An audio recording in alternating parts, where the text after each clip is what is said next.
What is going on, Crisis Actors? It is episode 1115 of Pop Culture Crisis. Happy Tuesday. I hope you guys are all having a fantastic day today. My name is Brett, and I am here with my guest co-host for the day. Introduce yourself, please, sir. What's up, nerds? I have missed you guys. It's been too long. I am so happy to be back. What's up? My name is Mike Harlow. I'm just glad to be here. Yeah. Well, I tell everybody who you are and what you do. You can't just hit them with that. Oh God, I don't know. I wonder that myself. But I have a YouTube channel. It's just my name, Mike Harlow. I host a show called Microaggressed. We'll be live tomorrow, and also a stream called Pimpcast on Thursdays.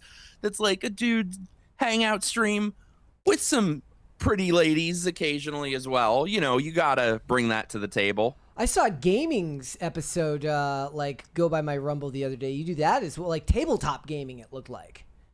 Yeah, I've done a few of those I've been kind of messing around with. Yeah. We did Jackbox games the other night with the chat. It was really fun. That's awesome, man. Guys, we have a bunch of stuff to get into today, but as always, hit the like button on the episode. Subscribe to the channel if you're new here and you haven't subscribed here yet already. Please and thank you. Share the episode out with friends, family, loved ones, people in your life that you like, the people in your life that you don't like. Everybody, you should share the show with them and then argue with them in the comments about whatever it is we're talking about. It increases our engagement. It is fantastic for us. So you should go ahead and do that. We do have a bunch of stuff to get into today. Weirdly enough, the news as it relates to Avengers, I suppose the news is good because I'm seeing all of this information get dumped from various sites of dubious origin and dubious levels of... Is trustability a word? I don't think that's a word. Trustworthiness.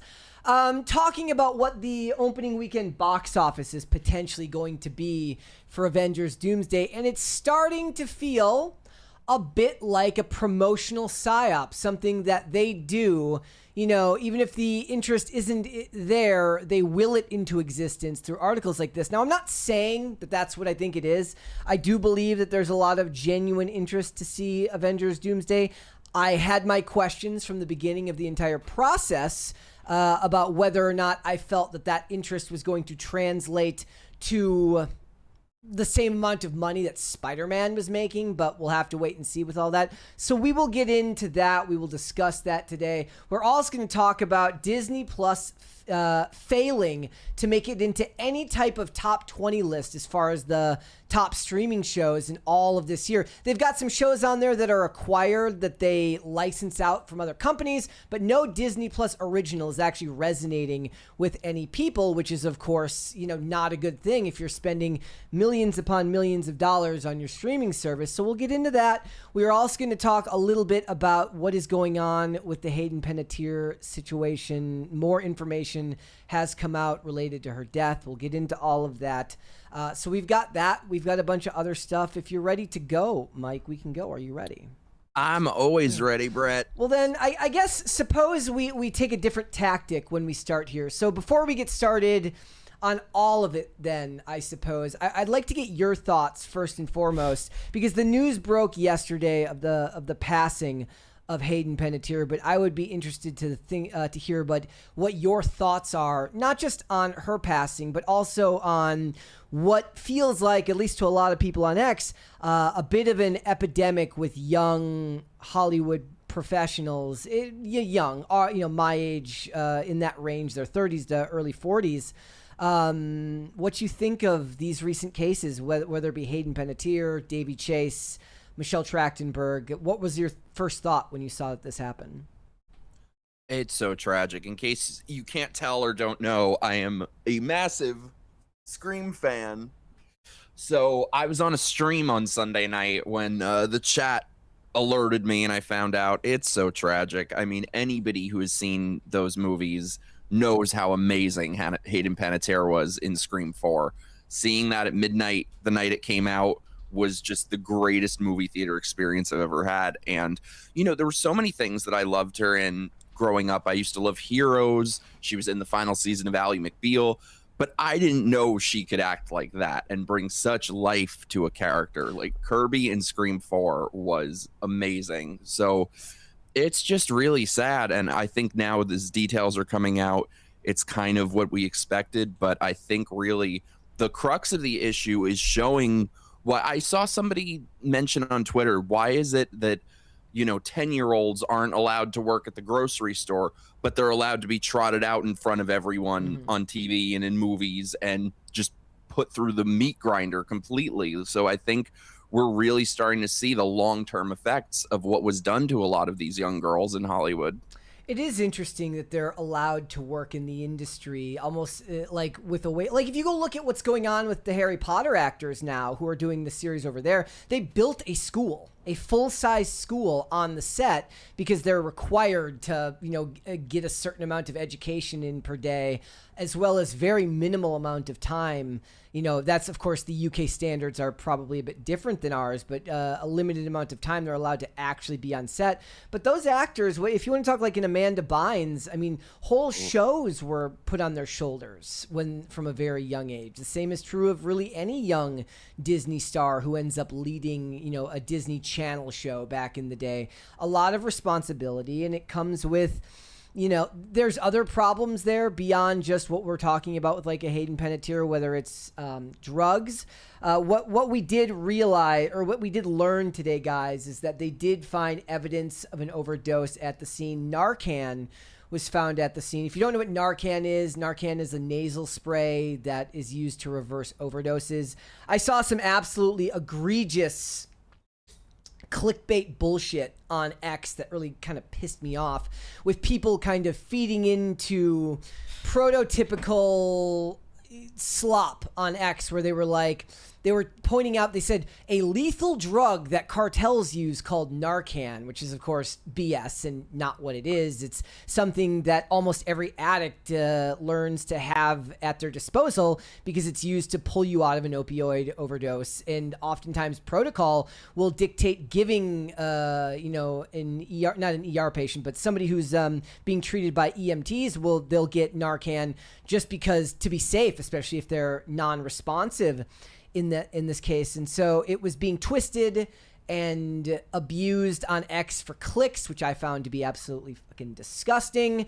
We also found out that there was epinephrine at the scene, which tracks, because when the initial 911 call came in, it was about a cardiac incident, and epinephrine is adrenaline, and it's used in the aid of helping to resuscitate people. But all of this is kind of by the wayside, I guess. The discussion I wanted to have, because I did a video on this earlier, and it'll come out tomorrow, and it's more me having a conversation with myself about, okay, so we know generally what has happened. There's no cause of death yet here, but from the outside, it looks like drugs. In most of these cases these days, Davy Chase, obviously complications from years of drug abuse. Matthew Perry, another case in this with the ketamine. And I guess the question I have is that it may not be the case for Matthew Perry, but for all of these other ones, if you go on X right now, the general discussion that everyone is having is the generic evil of Hollywood, the faceless evil of Hollywood, because names don't get named because we live in an unbelievably litigious society. And unfortunately, the names that would get named would be exactly the person who can bury you in a lawsuit without proof of what they've done. So this is, in my estimation, an unsolvable problem. And until people can put a face to the name, like they did with Harvey Weinstein, and even that has come under scrutiny now, as a lot of those cases have changed in the eyes of certain people. There are plenty of people online who see many of Harvey's victims as people that made a devil's bargain to trade their bodies for fame. And that is something that people say. Whether you believe that or not, whether you believe the other allegations or not, it's not really it's not pertinent to this discussion. The discussion here is about putting a face to the evils of Hollywood. And until you can do that, until the people who go through these situations can do that, what you're going to get is the people who are on X The same as the people who think that everybody in politics is a pedophile, right? So everybody in Hollywood is a pedophile. Well, there's 160 to 170,000 people in SAG. There's how many thousands of producers? Obviously, that is not true. What is happening is that power has been consolidated by some very, very evil people in positions of power that wield it to prevent others from speaking out. And the problem is it's not a problem they're welcoming to try and fix because it drags their name through the mud. And like I said, everybody is litigious. So that's what it feels like to me. I've always felt like every once in a while, they'll throw out a sacrificial lamb to pin all of this stuff on. And sometimes they're guilty, sometimes they're not. You know, they tried to do it with Johnny Depp. They did it with Harvey Weinstein. So those are sort of the two sides of it. And I've always felt like it's a way to just cover up for the thousands of Harvey Weinsteins. We know what Amanda Bynes went through at Nickelodeon with Dan Schneider. With all those people there, Hayden Panettiere talked about all the things she went through. So yeah, unfortunately, I think you're right that it is an unsolvable problem. And it speaks not only to the evil of the experiences that these children have gone through, but also now you see another disgusting side of it, which is all the vultures descending. I've seen all of these content creators coming out, or these wannabe content creators. Hey, I directed Hayden Panettiere in something recently. Here's what I saw. Oh, and she didn't look well. By the way, I did nothing to try to help her. Like and subscribe and stay tuned for part 2, where I'll tell you more about what a mess she was. And I'm just like, these people are disgusting. I mean, look, that's the play that they're in right now in the age of new media. For a lot of them, that is, people do their multi-part doc series for all of these cases. That's very common for all of that stuff. You know, if you're presenting good information and you're not lying and you're not, what would the word be? Twisting the truth for sensationalist purposes in a lot of ways. Like, I guess that doesn't necessarily bother me. It's like when people run, you know, ads have been run on 60 Minutes for decades for stories that have absolutely been used to, you know, sensationalize and promote, maybe not promote, but sensationalize and profit off of these types of stories. Well, and I think that's actually another side of this that doesn't get talked about enough, is just the straight up war on reality, that we're told you can't say anything if you see a person on a screen in distress. You can't acknowledge that Ariana Grande is slowly dying before our eyes, because, you know, it had seemed quite apparent to me for years now that Hayden Panettiere seemed not super well. She seemed like she was on drugs for a while. She spoke about a lot of the issues, and we're supposed to just say nothing. We're just supposed to pretend everything's fine all the time. It's like you say, everyone on social media is just running for president all the time, and that's how we're expected to act. And so I think you kind of see the consequences. There's an interesting discussion to be had there, I suppose, which is that online. So there was like an article that was written. There was a couple of articles that were written, honestly, about the epidemic that criticizing Ariana Grande is bringing upon young women and girls who are suddenly becoming, you know, more self-conscious than perhaps they already were about their body image issues and all of these things. But they're not willing to acknowledge, as they should be, that the moment somebody becomes part of the public, you know, the public discussion, that you've kind of sacrificed your right to suffer in private if you're making a public spectacle of it. And that honestly still holds true for people on social media. You don't have to be an Ariana Grande for that particular truth to be real, in my opinion. Like, if you put it all on social media and then people criticize you and then you get mad because people criticize you, like, that's like, what do you want them to do? Like, you've put it out there for the public. Like, there are days where, like, you know, I get annoyed, and it's just, keep it to yourself, because you know what, you're in the public discussion, however small of a platform you might have. That's your price that's part of your price to pay, and you can remove yourself from that equation anytime you want by simply stopping posting and leaving the cultural discussion. So I get particularly frustrated when somebody who has, and let's face it, they make their living off of the public that adores them. So you can't just accept the good and then expect people to just stop when it finally becomes uncomfortable for you. I don't think that's fair. No, well, and also it's part of how every single thing that isn't affirm has been rebranded as hate. Disagreement is not hate. Concern is not hate. I don't think I've seen one single person hating on Ariana Grande. What it reminds me of too is, in terms of what I was just talking about, I don't know if you remember, but shortly before he died, Matthew Perry wrote a whole book about how he was clean and sober. Yeah. And he was doing, it was shocking to me at the time that nobody was acknowledging that he was doing all these interviews promoting the book and doing his book tour high off his ass, and nobody was allowed to acknowledge it. And then what happened a couple months later? So I just think it's like toxic empathy that we're supposed to just, ignore our eyes, ignore our ears. We're just all expected to play make believe all the time. And it has real consequences. I mean, there is like certain people, as much as we talk about on the show, like I'd like to think that for the most part, getting involved in the discussion with an individual is a little bit different, and it depends on what you're talking about. Like, for instance, here, I'd like to think that most of the time when we have discussions, it's at least, it's more nuanced than just, you're a bad person, or you're this or you're that, because you can't really do much with that, right? Like, the whole point is to have an actual discussion. Otherwise the show would be very short and very boring if all of it was like you show up and not to sound rude, but you're like, you know what, Ariana Grande looks like she's got an eating disorder and she looks unwell, and then you just call it a day. First of all, I wouldn't even call that mean. I would call that just an observation at best, right? That's just having eyes. Yeah, it's just having eyes, right? So I think one of the big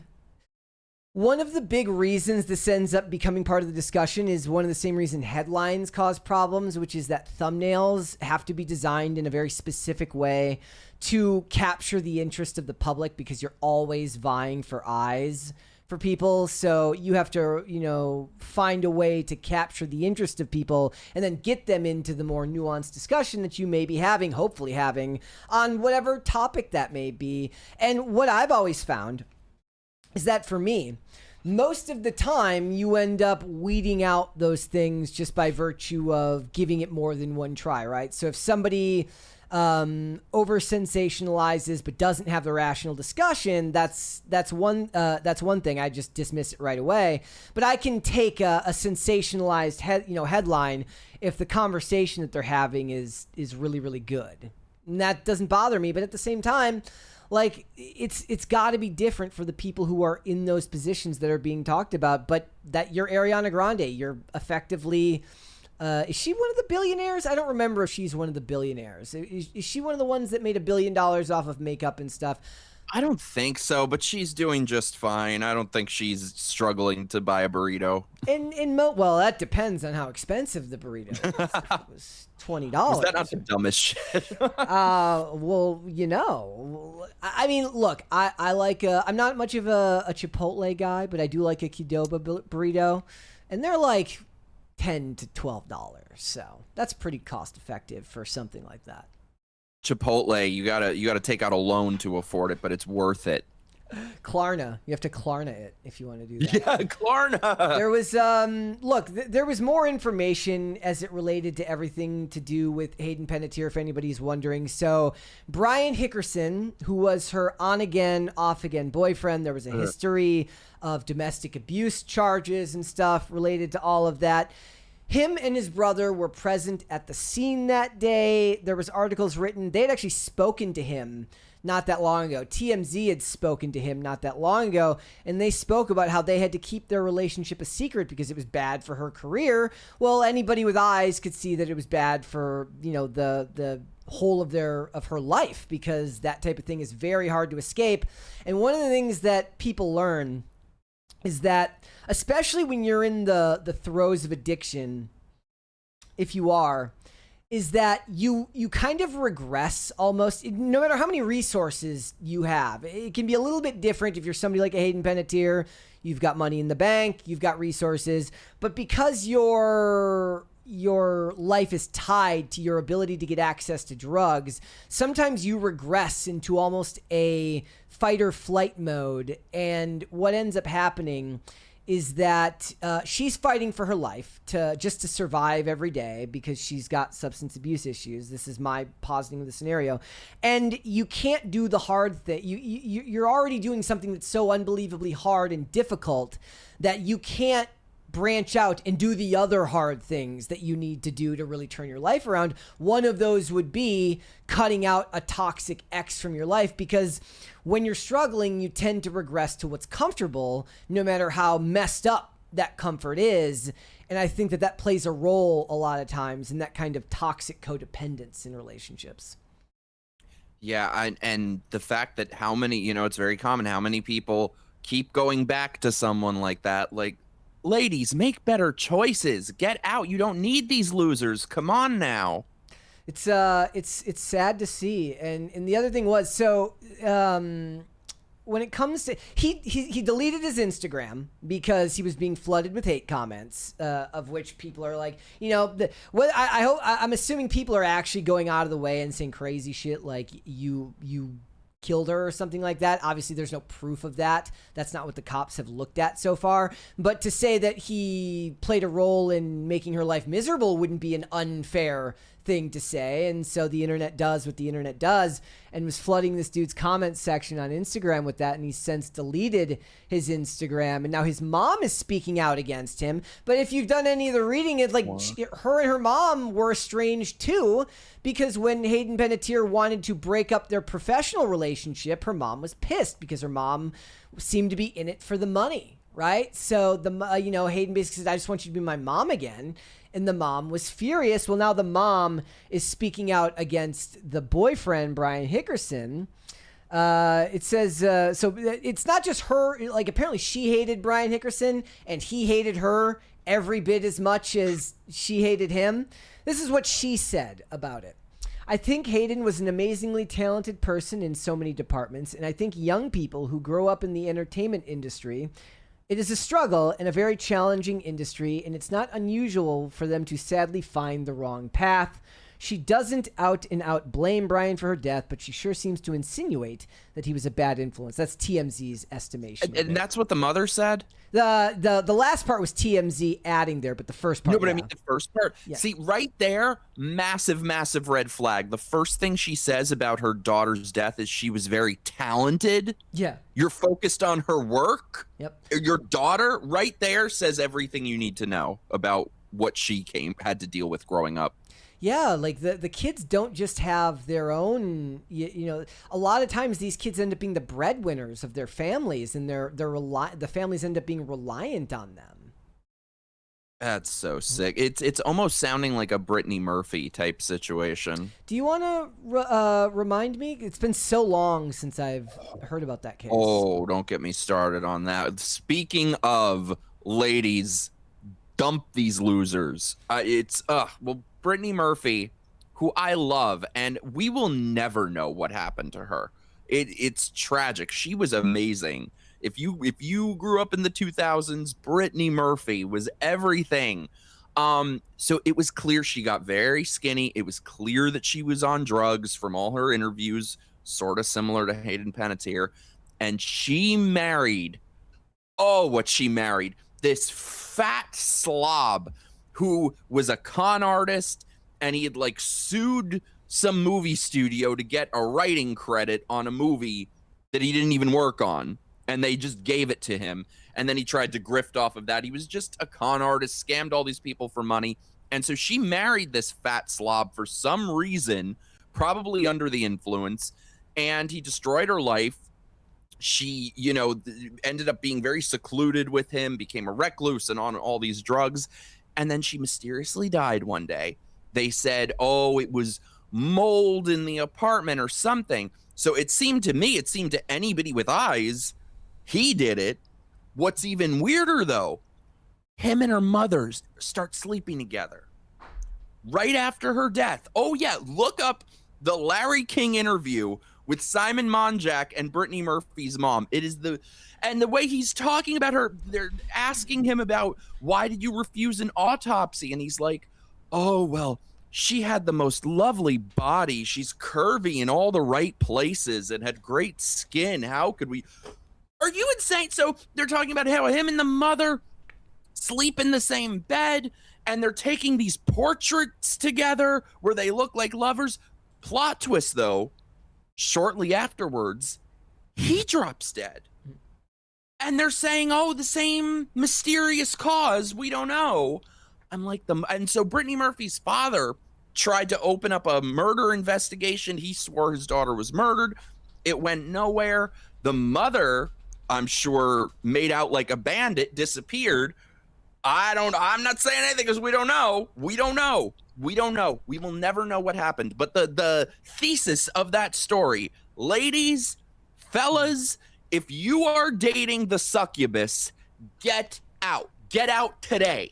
Get out yesterday. Take a time machine to months ago and get out then if you can. But you can't do that, so just get out immediately. I don't understand. And Brittany Murphy, she was so hot. She was so cool. She was amazing. And this fat slob that she married, who's a loser, like, what is the? It's clearly just like a codependent drug situation. But what a tragedy. I loved Brittany Murphy, and we'll never know. We'll never know. It says she died of pneumonia with contributing factors of iron deficiency, anemia, and multiple drug intoxication from prescription and over-the-counter cold medications. How did he die? Same thing, I think. They were saying for a while, oh, there was mold in the house or something. Oh, and you know what's interesting too? Apparently, Britney Spears lived in the house before them. What? And she moved out because she said it was cursed or it was haunted, so she moved out. Wait, Weird. how long? Like, this was like 98 or something, right? No, 2000. I'm sorry, 2008, right, or something like that. Was it? Yeah. Oh my God. I just picked that number out of the air. I thought it was like I could be completely wrong. Maybe about like that. 2010 or so. I don't know. Yeah, that is because you just think of Brittany Murphy as being 2009, like, December wow, 20th, 2009. I was pretty close. Okay. That's crazy to think that she didn't even make it out of the 2000s, because you think of that decade, one of the people you think of is Brittany Murphy. Yeah, that's true. You know who else you think of from that time period? Tyra Banks. Yes, you do. Oh, you did. So, have you been paying attention to this? So, Tyra Banks is suing Netflix because Netflix did this documentary series, and Tyra Banks, who is no stranger to deceptive editing, is very mad at Netflix because they edited this documentary to make her look unsympathetic towards a contestant with an eating disorder. Bitch, you invented that! Oh, what? They pulled that out of the Tyra bag of tricks? Oh my God, what's good for the goose is good for the hoe. It says, after the interview, Banks signed an agreement granting the filmmakers the right to edit her interview, acknowledging that she had no right to review or approve the finished documentary, and releasing claims arising from it, including for defamation of character in false light. I'm sorry, defamation in false light. This is from Netflix's motion. She now alleges that the documentary defames her, not because it says anything false about her, but because she wanted advance notice of what another interviewee would say. More of her interview included and her perspective presented differently. Netflix and Everwonder Studio have also filed an anti-slap motion, a legal tool intended to dismiss lawsuits that are without merit. And I'm sure, she's got her own army of lawyers, but I'm sure Netflix does as well.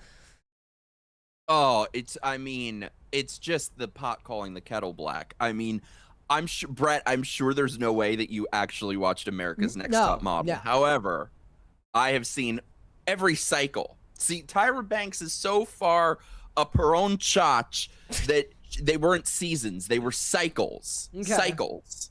That show was a damn psychological thriller. Tyra Banks was the original Jigsaw. I mean, the things they would do to people on this show. Give me a for example. Okay, for example, there was this girl, Renee. I loved her because whenever somebody's like the bitch on these shows, that's who I like. But so they found this young girl. She must have been like 19 when she was on this show. And they find this girl, you know, at the bottom of a pond or under a rock or something. And she had been abused and she had been molested and she had kids from different people and all this. And so, you know, they find her under that rock and say, hey, we're going to put you on TV. You're going to be America's Next Top Model.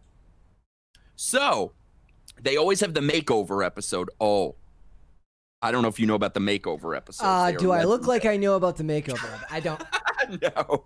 Good point. So go for it. So they give Renee, poor Renee, a makeover. And she was gorgeous. They give her a Karen haircut. No. Well, what year was this? Oh, 6, 7, I don't know. Okay. You know, it wasn't. But they get this though. They give her an old lady's haircut. This chick could not have been older than 19 or 20. They give her an old lady's haircut, drag her through the entire competition until right near the end, and then they eliminate her for looking old. Oh, God. Would you like to know where Renee is now? Yes. In federal prison for committing multiple armed robberies that they had to send a SWAT team to shoot tranquilizer darts at her, and she shaved her head and became a big lesbian in jail. So like Orange is the New Black. Yeah, you got to look up the before and after though of Renee. Oh my God. That is terrible. Like, so are there any, like, look, I've heard those stories are aplenty. And look, we know that the 2000s was not a time that was kind to people. You know, there wasn't a lot, you know, you mentioned earlier, was it toxic empathy you mentioned earlier? Because that's what people, there was no toxic empathy back then. There was no empathy period. There was no empathy period back then. Toxic empathy or otherwise. I'm kind of torn on it because yes, it was terrible and all these people doing it were probably really, really bad people, but damn, did it make some good TV.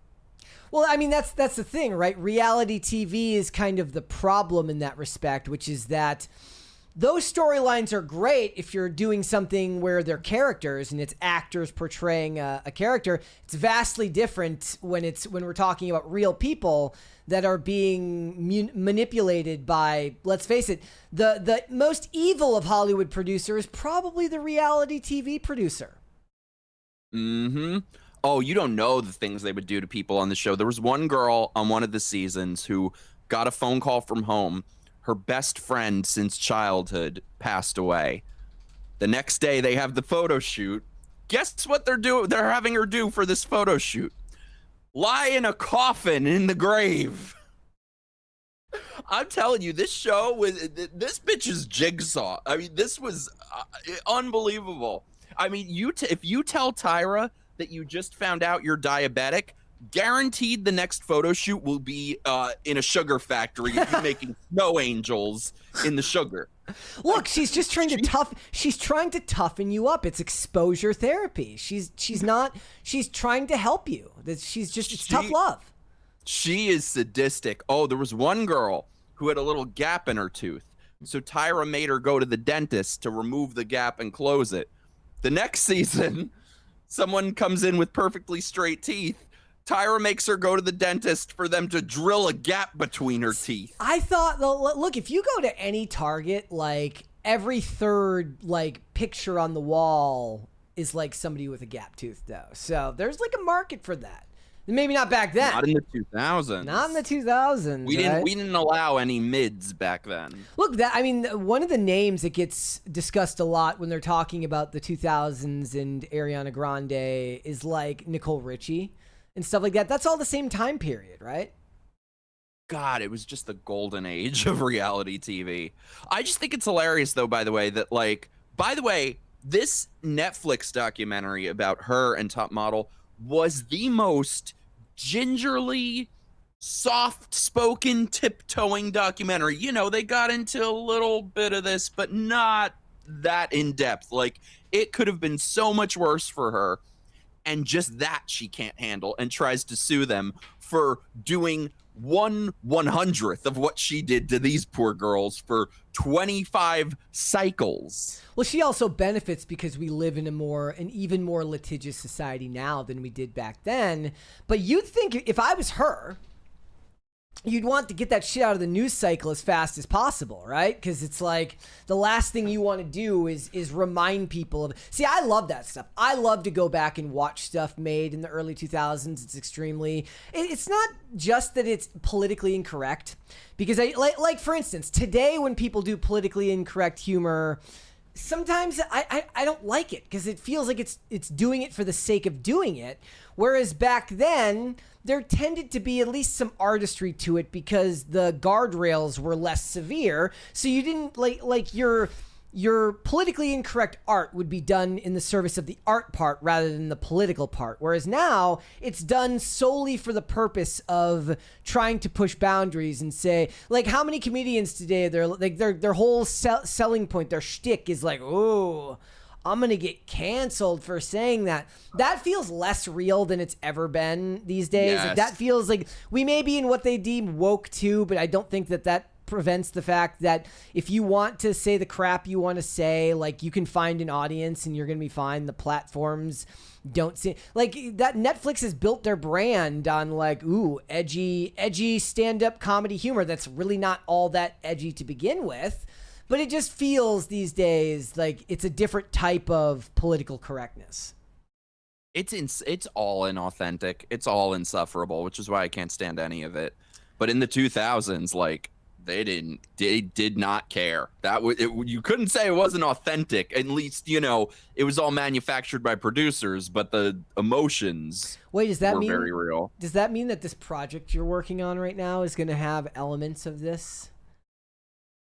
Are you talking about Panettiere? Yes, yeah. Ooh. Actually, chat, they might not know what that is. Do you want to let everybody know what the heck that is? Because that's if they don't follow you on social media yet, they might not know because it's just ongoing. Which, yes, you should. I'm creating and producing. This is like my little weekend side project, but I'm creating and producing my first series. It is a cross between a dating show and a debate show. It's called Panettiere. That sounds like hell on earth.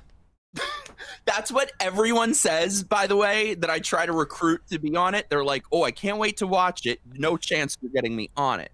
But come on it. So each episode pairs up two political opposites. And, you know, we're trying to cast people who they would be attracted to each other, who might be a great match in every way except political views.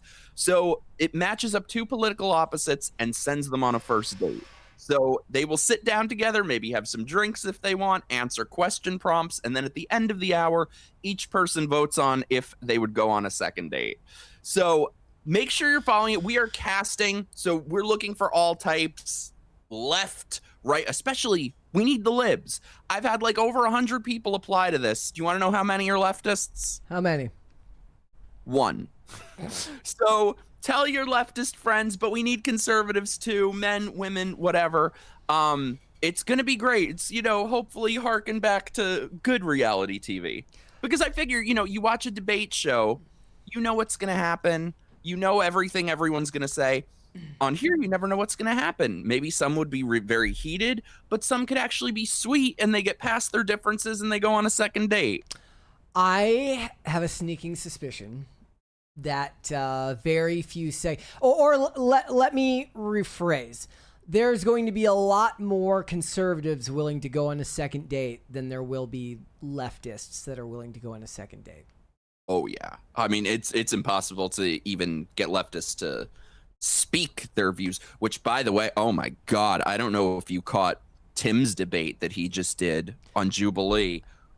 Oh my God, these people are insufferable. Oh wait, sorry though, before I side quest, we're casting for Panettiere, so follow us. We are on every platform, or we're on Instagram, TikTok, Facebook at Panettiere, or on X at Panettiere USA.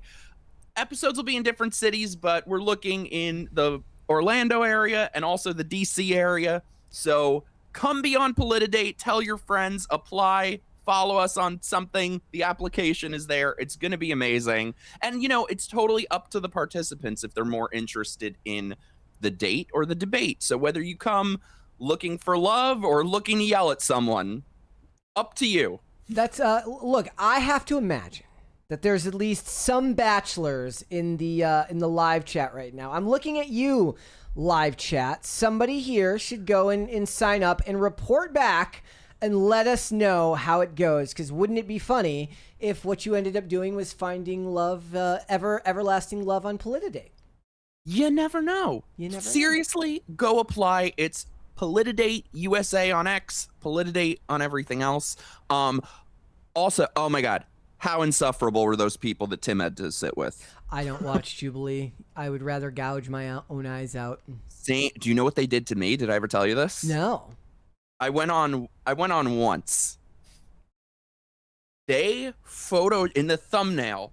They photoshopped my face. My nose was like this. They gave me nostrils like quarters. It looked like one of those cartoons of an alien who sucks quarters up through his nostrils. That is not my nose. Not my nose. And I was like, oh, good. Well, maybe nobody will see it. And it has, of course, millions of views. So I'm like, never again. That is, how long ago was that?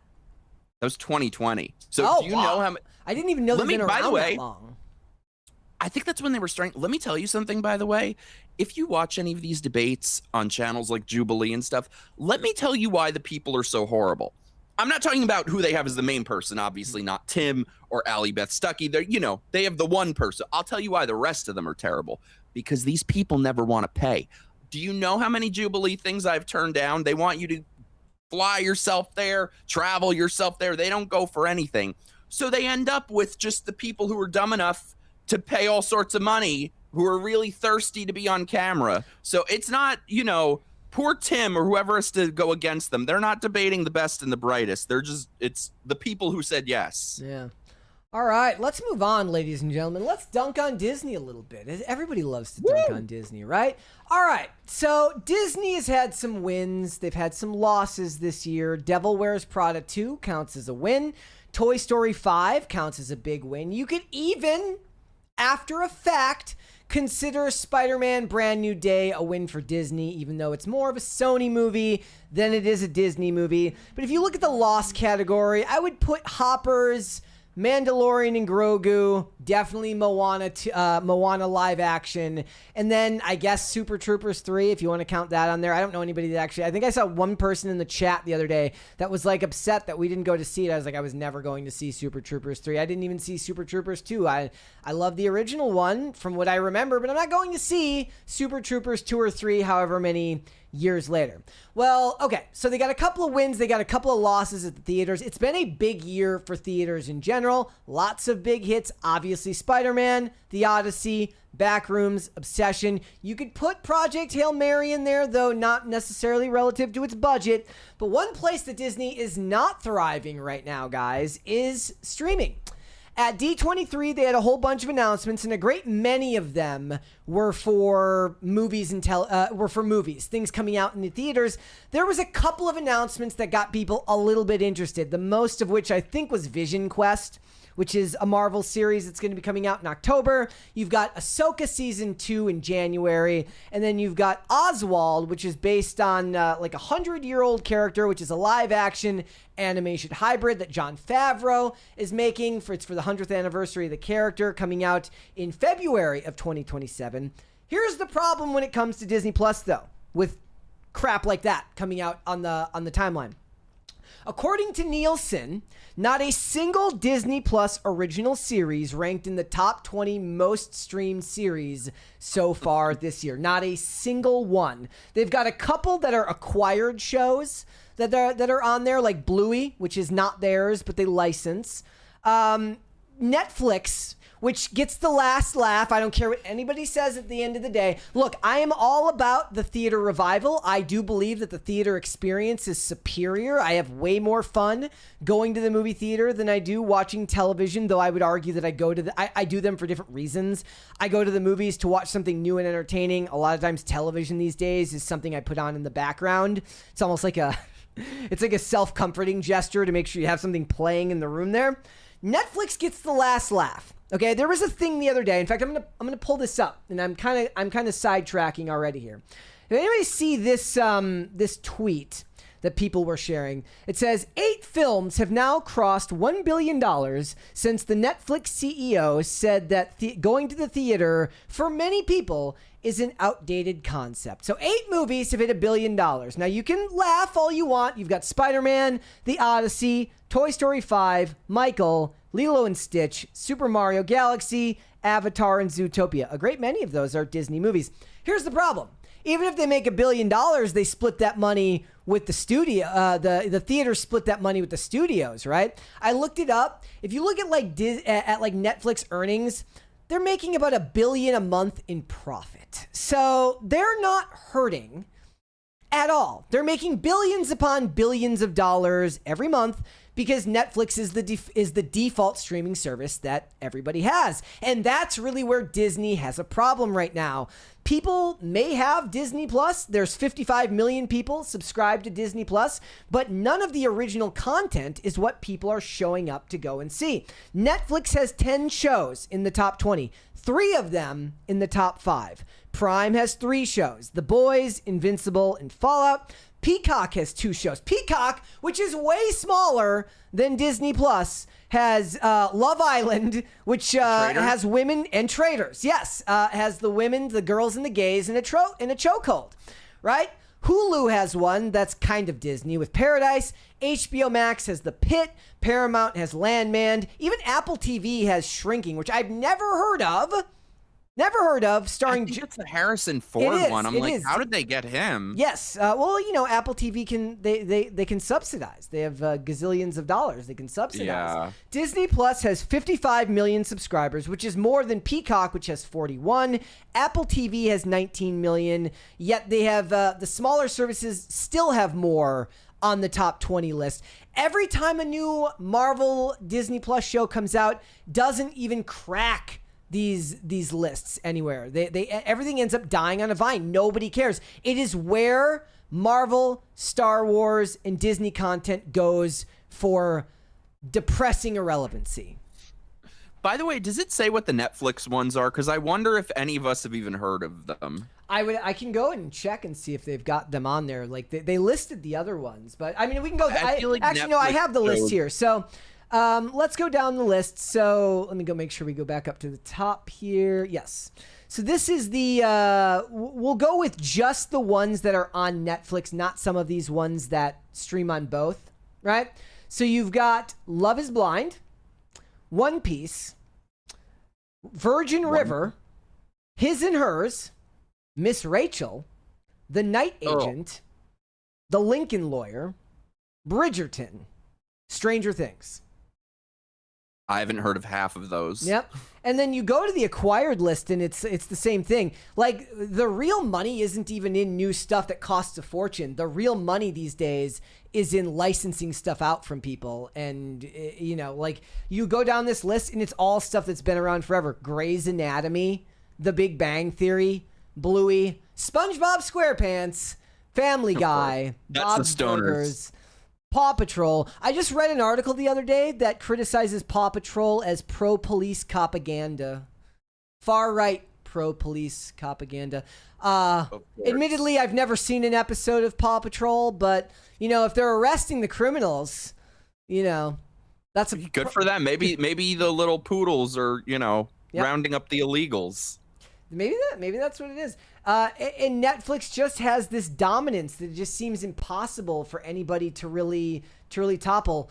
Do you find it because you're more of a movie guy than a streaming guy, it seems like. Yeah. Like, do you think that this is the type of thing that you just can't break? Like, they can't overcome this barrier where streaming is looked at as what direct to DVD used to look like back in the day. Mm-hmm. Is that how it feels like to you? Yeah, I mean, except, you know, with a lot more people watching it, I guess. But I think it's intended to be what you said. They call it second screen viewing, that it's meant to just be on in the background. how many of these things really have any cultural relevance, especially with movies that go out on streaming? There are so few it's streaming worse for movies. movies. It's so much worse for movies. Yeah, Like, at least TV shows, okay, fine. But movies, I mean, I struggle to think of any streaming movies, period. So they aren't releasing things that have any sort of cultural relevance. We've got a 20 here from Katie. Thank you so much. Sorry I didn't see this. Hi, Brett and Mike. My beautiful Katie. Yes. Hi, Brett and Mike. The son of Steve Irwin, Robert, has lost respect from Australians after attacking the far-right independent podcasters where he was hosting the TV award. When he was hosting the TV awards night, the left corrupted Steve Irwin's son. I mean, I don't know if it's necessarily that they corrupted him, but he just grew up in a generically liberal world and probably holds I don't know the guy, but he probably holds generically liberal and maybe leftist views. I don't know.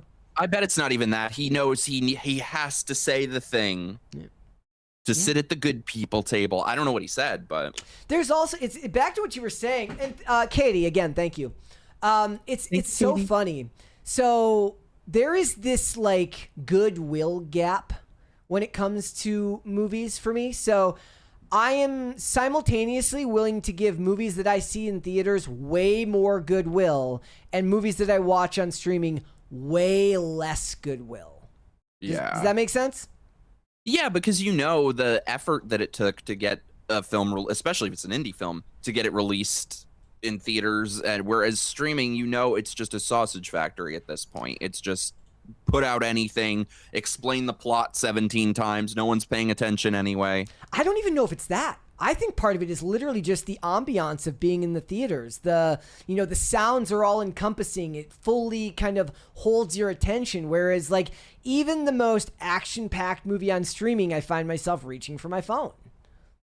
Oh yeah, I don't think I've ever made it through a streaming movie without looking at my phone. Whereas in the movie theater, like my phone is on airplane mode in my pocket. There's a couple of rare examples that I can think of. I really, really liked the David Fincher movie, The Killer, with Michael Fassbender that came out in like 2022 or 2023.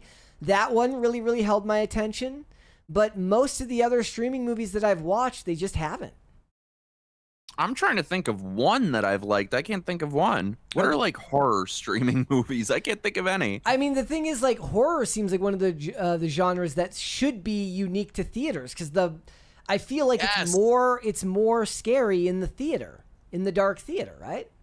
And it's more fun. You laugh, you scream, you hopefully have a chatty black woman sitting next to you. You can have side conversations. It's great.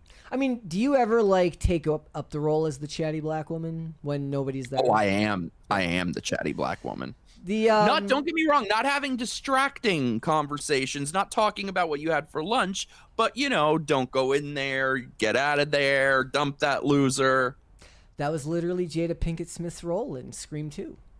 That it is so relatable. Bitch hangs phone up and star 69 his ass. By the way, Sydney and Gail had Karen haircuts in that movie. They did no such thing. I mean, they had bobs. They didn't have Karen haircuts, but they had bobs. Beautiful bobs. Gail Weathers in Scream 2. I wish we could bring that hair back. That Morticia Addams hair that they've had her in for a decade and a half now that's got to go. Well, that's because she's making up for the hair in Scream 3 that became a meme with the micro bangs. I still want to know what she did to piss off the hair and makeup and wardrobe people on that movie. Hold on, I'm going to see if I can find this for people in case people don't know what we're talking. It's a legendary haircut. Gail and the costumes they had her in too. It was like the yellow outfit. Yes. She had to have done something to someone on that movie. And I don't know if it was I don't know if it was real, but there was like a tweet that was where it's like this picture and then like Courtney Cox responds and says, "What the shit?" Like she didn't know she didn't remember her hair looking like that in Scream 3. She has a good sense of humor about it. She did a video where she was pretending to cut her hair like that again. It says hairdresser for Scream 3. So what style are we looking for? Courtney Cox. Just fuck my shit up. Yeah, to her, Scream 2 hair was the best. I love the Scream 2. So I've come around these days, and my order is still Scream 1, 2, 4, and then 3, because I never cared for anything after that. Like everything else. Same, we have the exact same order, dude. I watched. I was gonna tell you, but I watched like a 4-hour retrospective on the Scream franchise. That was fascinating. Oh my god, which one? I've probably seen it. That's Oh amazing. gosh, I don't know. So proud. It wasn't like You gotta send it to me. it wasn't a creator that I read, because it seemed like most of what he covered was horror franchises, so it like wasn't necessarily my bag. But he skipped over the TV series. I was hoping he would cover the TV series. I love the TV series before they rebooted it and made it Scream in the Hood. I actually thought that they should have. I think they should have taken a risk, and I know they never would have done this, but I actually really liked the mask that they used for the TV series, because they couldn't get the rights to the original. What is it called, like Fun World or Party World? Yeah. Like the original. The whole story behind the ghost face mask and the adoption of the mask is actually really fascinating, as well. But I liked the one that they used for Scream for this TV series.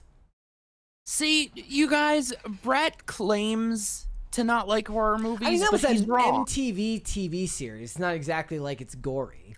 The movies too. Oh, Diddy had some great kills, but no, you're just wrong about that. You do like horror movies. Okay. You do. So I think it's a tonal thing. And I was explaining this. You saw it on X the other day. I was talking about how, and somebody in the chat will understand what I'm talking about here. I was watching, because it was Friday night, and I was like, you know what I'm going to watch? Because I don't like gore. I'm going to watch Punisher Warzone, which is like 90% gore. Like, there's literally a scene where he just punches through a dude's face and just caves the dude's face in. And it's the thing is, it's done in such an absurdist fashion that it's not really hard to watch, because it's not paired with dramatic tension.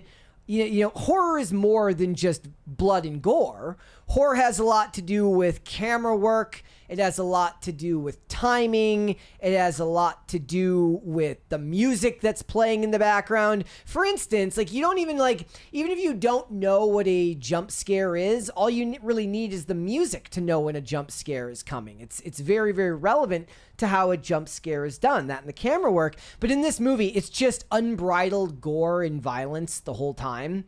The shock factor is the best part. You should watch it. As a horror fan, you should watch that movie. Wait, which one is this? It's called Punisher Warzone. It's on Amazon. Like, you don't even need to know anything about the Punisher to watch. The movie's absolute schlock. It's amazing.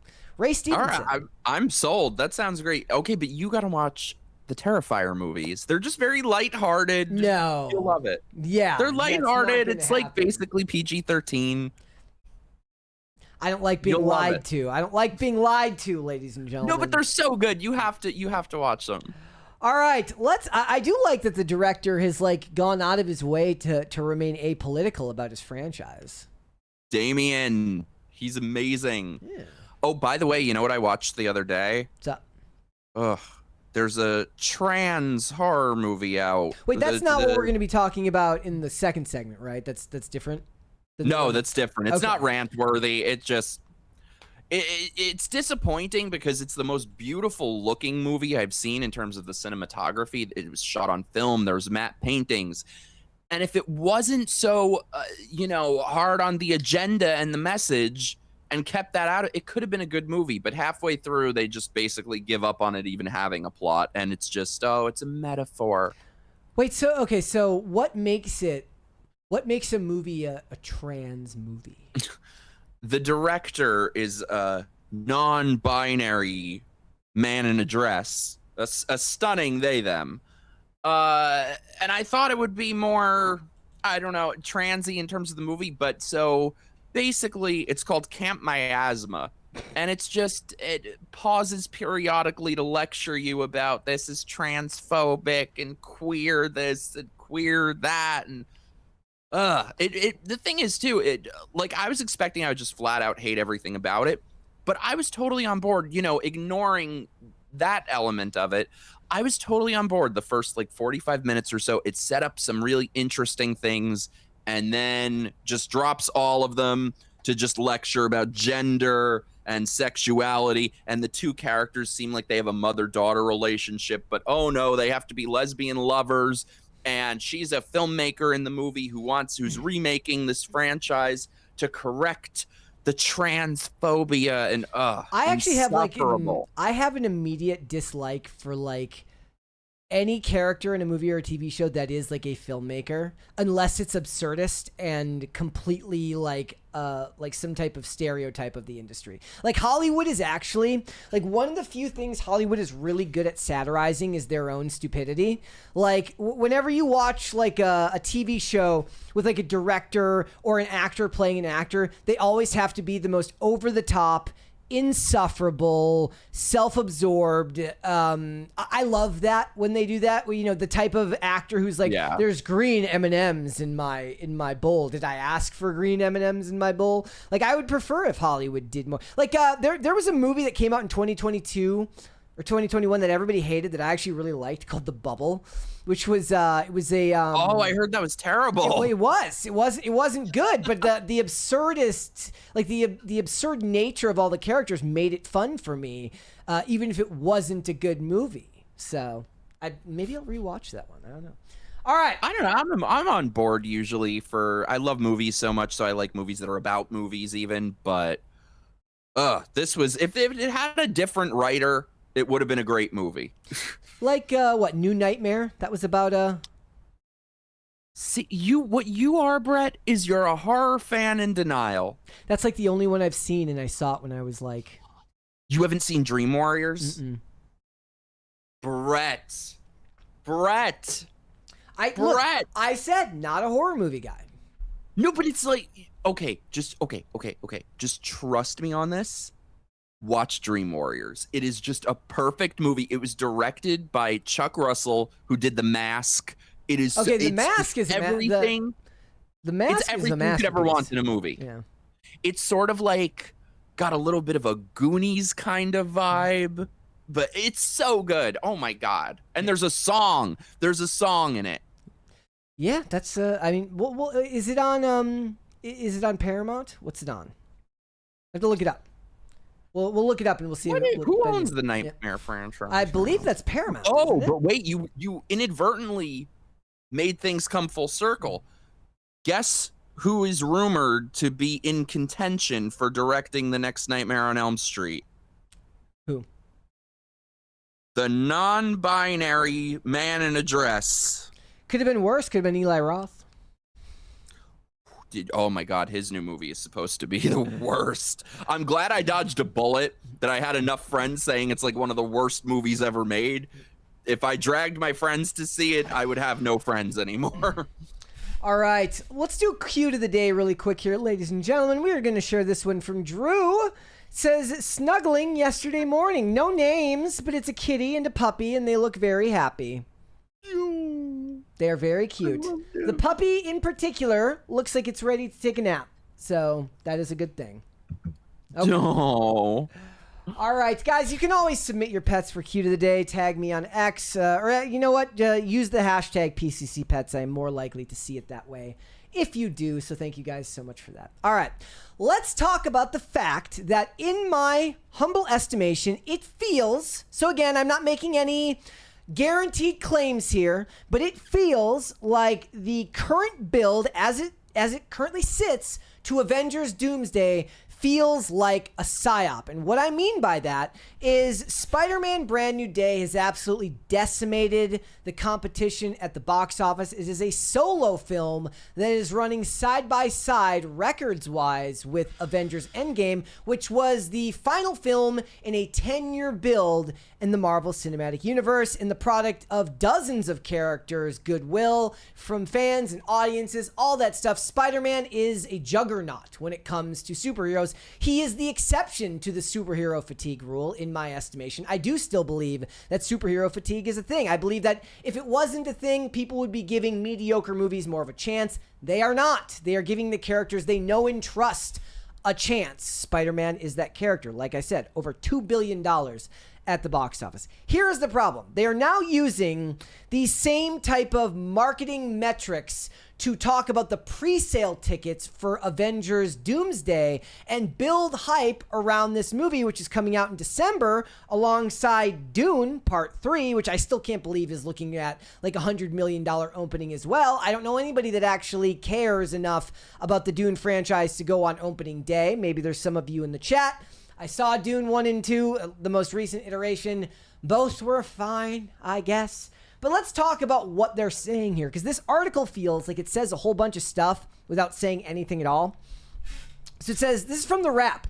Prepare for Doomsday. Avengers and Dune 3 pre-sales have already set the stage for a historic holiday box office. For the past month, the box office has been driven by a global appetite for beloved Marvel characters and epic filmmaking on IMAX 70mm with Spider-Man Brand New Day and The Odyssey.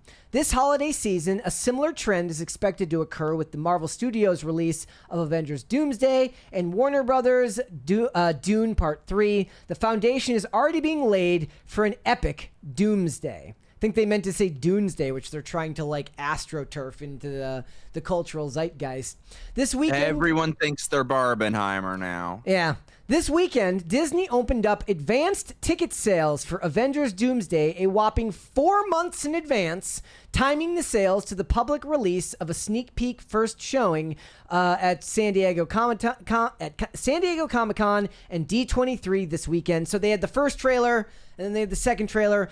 When the first trailer came out, they did the advanced ticket screenings for that, and then they opened up more ticket sales with the second trailer. So they were timing this stuff together. The studios previously launched premium format pre-sales in July. That was the one that coincided with the first trailer. For comparisons, advanced ticket sales for Spider-Man Brand New Day 45 days before release. So we're sitting 4 months out, which is way more than 45 days as we're looking at currently, culminating in a domestic record of $360 million opening and a global opening of $927 million. That's what Spider-Man did in its opening weekend. But after just 2 days of pre-sales, sources say Avengers Doomsday is approximately 65% ahead of the pace set by the first 2 days of pre-sales for Spider-Man Brand New Day. Now, even when you look at that, the numbers that I got were all over the place. The initial number that they were giving for pre-sales was $78 million for Spider-Man Brand New Day. That number was later updated to pre-sale numbers of $150 million.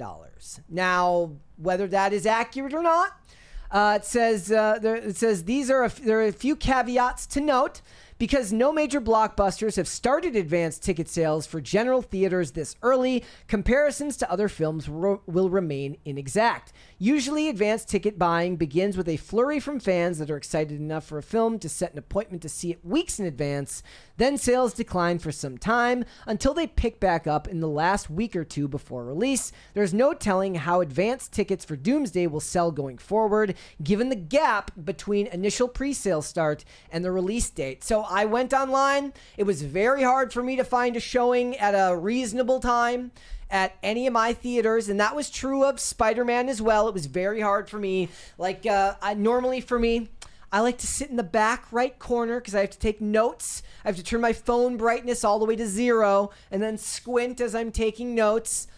And I had to sit in the second row and type with my phone under because you get the little pull-out table because we have the reclining seats, and try to type that way because I wasn't able to get that back seat. It was very hard for me to get a good seat for Spider-Man Brand New Day, and the same thing is holding true for Avengers Doomsday. So maybe that's true, maybe it isn't, but they're not giving you numbers. They're giving you inexact and unnamed sources, which feels to me, in a way, like what they're doing here is they're trying to build the hype even more than it already is and build it on top of itself. So is it true? Maybe, but I have a hard time believing that there is as much goodwill towards regular Marvel as there is towards Spider-Man, who's been very, very successful lately. Now, to be fair, bringing back, they haven't been shy about putting Chris Evans or Chris Hemsworth or Robert Downey. Well, actually, you haven't really seen Robert Downey Jr. because you've only seen Doctor Doom. Maybe it is that, but I still think that there's the outside possibility that if this movie is as ugly as it looks in the trailers, and it does look ugly, that it doesn't do as well as Spider-Man.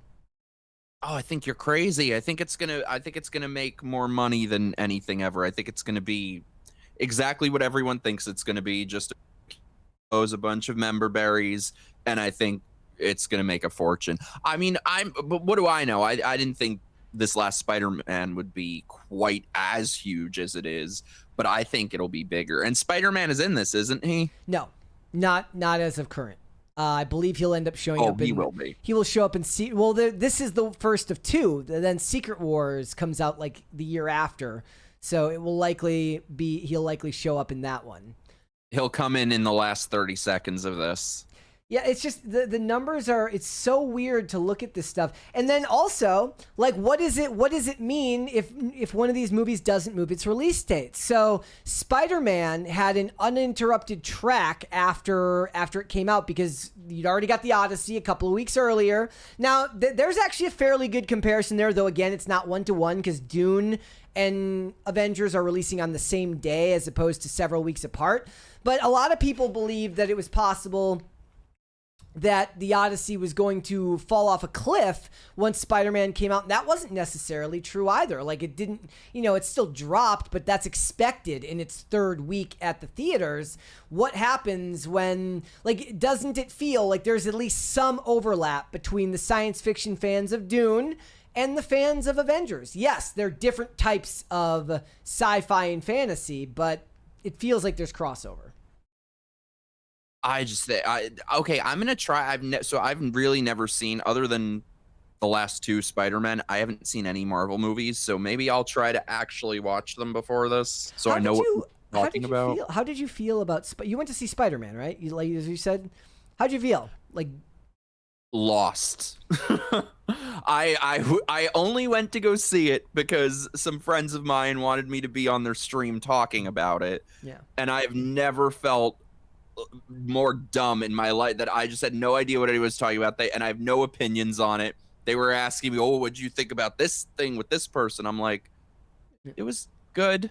Like, it's hard to care if, like, you're not emotionally connected to the characters, right? Yeah, the one before it, I felt very connected because I loved the Tobey Maguire movies, which I've heard a rumor he might be in this one. We'll see. In the chat, the Destroyer to All Trolls says, STFU, Brett, it does not look ugly. Big L take. I disagree.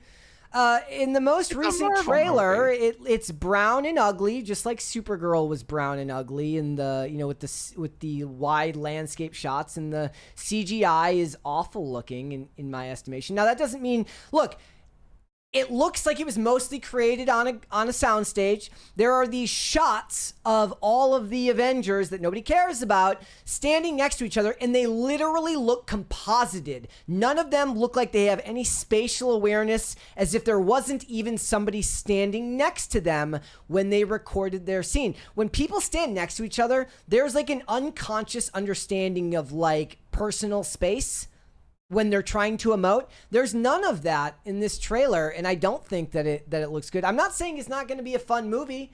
Maybe it ends up being a ton of fun. I don't know, but as far as its visuals, it does not look anything close to as nice as Spider-Man looks, and it looks way worse than a lot of the other stuff that's coming out right now, and that's a low bar in Hollywood because a lot of movies these days just look ugly.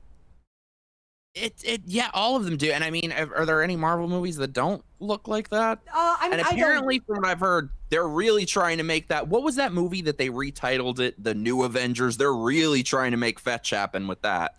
You mean, wait, didn't they try to do that with Thunderbolts? Was it I was going to say Thunderbirds, but those were the puppets from, like, the 50s. Hold on, I'm sorry. Yeah, they're...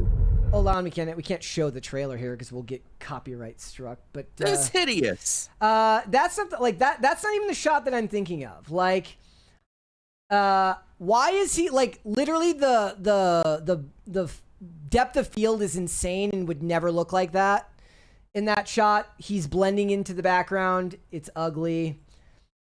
Like, it's ugly. Those aren't even the ones that I'm thinking of. Like, there were shots that were way worse than that. This is just my opinion. Like, all of these shots, with you completely. all of these shots just don't look good to me. Anything with Doom, like I'm sorry, it looks like shit. Like, again, it doesn't mean I'm not gonna. What all these movies look like. It doesn't mean I'm not gonna have fun at the theaters, but it looks like shit. It just does. And so, like, I guess my general point being is that if the movie is gonna look like that, if the story is hard for people to follow, and the other thing here is, like, Spider-Man resonated with a lot of people because it felt like a smaller story. You were dealing with the isolation that Peter Parker has been facing because of Doctor Strange's spell and the side effects of that isolation, which is something that people can connect with on an individual and more visceral level. This just looks like Cameo the movie. Who even is the main character? Is it Thor? Is it Chris Evans? Or is it Steve Rogers? I don't know who the main character is. Do we know what they're going to do with Robert Downey Jr.? Like, is it just going to be... They're going to be like, hey, you look familiar. Hey, has anyone ever told you look kind of like Robert Downey Jr.? Or is it supposed to be some sort of, like, he's been reincarnated type thing? Yeah, I mean, it's going to be some type of, multiverse story that, again, I said a lot of it, the ability to find the movie interesting will hinge on whether they're able to explain it in an interesting way. And I do have the feeling that because they've already got Secret Wars in the process of being made, that this is going to be like Infinity War, where Doom is going to win at the end of this movie. I think that that's very, very possible. But I just think that the movie looks ugly. Yeah, it looks like every other modern movie. Spider-Man looked fine. I thought Spider-Man looked great. They did more. They tried to do as much practical shooting as they could. And something's funny is, like, they've been doing this for a very long time. I remember watching a behind the scenes making. Anybody who's a DC fan will know what I'm talking about. Does anybody remember the scene from, like, the beginning of Batman vs Superman where Bruce Wayne sees the tower collapsing and he literally runs into a cloud of dust, and it's extremely heroic. It's cool looking. They built that city environment from scratch. It was all done in post. They didn't go onto a real street and do any of that stuff. But Zack Snyder's movies, as boring as they could be at times, or as poor as the pacing could be at sometimes, because he's a better cinematographer perhaps than he is a director, they looked a lot better. Maybe not Justice League, but Batman vs Superman looked better than whatever this slop was that I was looking at here. I skipped that one. I skipped a lot of them. And again, none of this necessarily means anything. It's like Mike said, this movie will probably make $3 billion and it will bring home all the money. But then you know what that's going to move towards. If it makes $3 billion and there's no discernible main character, who do you make the next movie about? Because it used to be in these situations, like, you look at the characters that excel and people really start to resonate with, you know that that's the person you start building the world around there. If it makes $3 billion and nobody feels like a main character, what do you do? Like, you just continue making team-up movies every year? It'd almost be better. Just do one team-up movie every year and that's it. No more solo stories. It's just all based on nostalgia. So I think when people talk about superhero fatigue, it's real for all the other slop that they put out. But if they can tie it to movies from the past that people actually liked, then apparently everyone will go to see it. Are there any movies you're looking forward to right now? Yes. Yeah, I don't know if we want to segue to that yet. Oh, well. Was that a segue or was that not a segue? That wasn't necessarily a segue, but we can use it as a segue. Go for it, my friend. Should it be a segue? Okay, there is one movie that I am so looking forward to. I don't know how I can wait another week to see it. It's called Buddy. Have you seen anything about Buddy, Brett? I saw a poster, I think. Oh, it is about an orange unicorn from a magical land who, has his own TV show and is just very nice to the children on his show and doesn't try to kill them whatsoever. Oh, is this the one that's it's like a Barney horror movie? It's Evil Barney. But have you ever seen Too Many Cooks? Oh, no, I feel like I remember you saying you have not. No, I've not. But we've talked about this before. Evil Barney makes perfect sense given the fact that so many people had such an aversion to Barney back in the day. Yeah. But this movie is going to be amazing. It looks like it's all practical effects. It looks amazing. I've been so looking forward to seeing this. Brett, have you ever done the AMC screen unseen? You're gonna have to explain to people what that is. First of all, have you ever done it? No, I don't go to AMC. Okay, I only go to bougie theaters with seats that recline. You're snooty. So the other day, I was pointing out that I really wanted to see Jason Statham's new movie, Mutiny, because I see every Jason Statham movie if I can. I don't care what it's about. I don't need to watch a trailer. I don't need to know who else is in it. I don't need to even know what the story is, because you know what the movie is most of the time anyways. He was a special forces guy. He was a spy. He was this. He was that. He hasn't been for a while. Suddenly he has to come out of retirement. It's a formula. It works. But they're not playing Mutiny at any of the theaters that I want to go, and I'm not going to an AMC to see it. Was there a chain you do go to? Regal? Something? Actually, I don't think we have an AMC by us. I think we have a Regal by us, but I don't go to it.